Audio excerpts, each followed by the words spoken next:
I started out as a military soldier in the U.S. Army, then I was a corporate professional for almost a decade, and then I was an entrepreneur, fighting to create change with my own business. And now I'm very excited to be a researcher at a major university. I feel as if the experiences that I've been allowed to have is a rich tapestry that allows me to write about the things that a lot of the readers, the scholars are interested in because it's from a unique perspective. I worked in human resources. So I worked in training, I worked in talent management, I worked in benefits, and I found that I have not been able to fully divorce myself of my interest and love for human resources.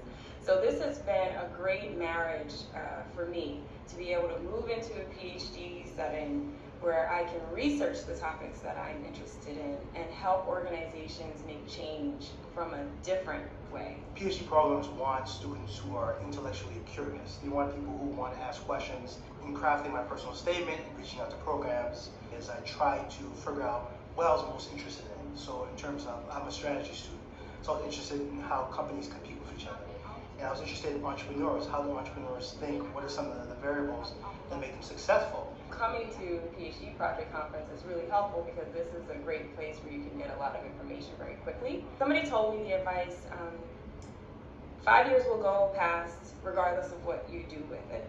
So it doesn't matter. Everybody always says, oh, I don't have time, or this isn't a good time, or this may not be the right time for me to leave my job and go into a PhD program. And after I heard that, the 5 years is going to pass, I thought to myself, it's going to pass whether I'm here in the office or it's going to pass whether I stop what I'm doing and go back and get my PhD. So I said, why don't I just stop what I'm doing and go back and get my PhD, and then I can continue on with my career in this fashion. I would just encourage everybody who's attended the conference to don't let that fire go out. A year ago, I was in your seat right now, and I was determined to do something with this information. I took action immediately. So I started sending emails out. I registered for the GMAT. I registered for the GRE. I ended up taking the GRE. I visited 2 schools in the next 30 days after the conference ended, and 2 months later, 2.5 months later, I got an acceptance letter. I ended up applying to 10 programs, and I would recommend that other people apply to a lot of programs too. Just do it. Don't worry about what people are going to think. If you want to do this, take action. I promise you that it'll be one of the best decisions that you ever make.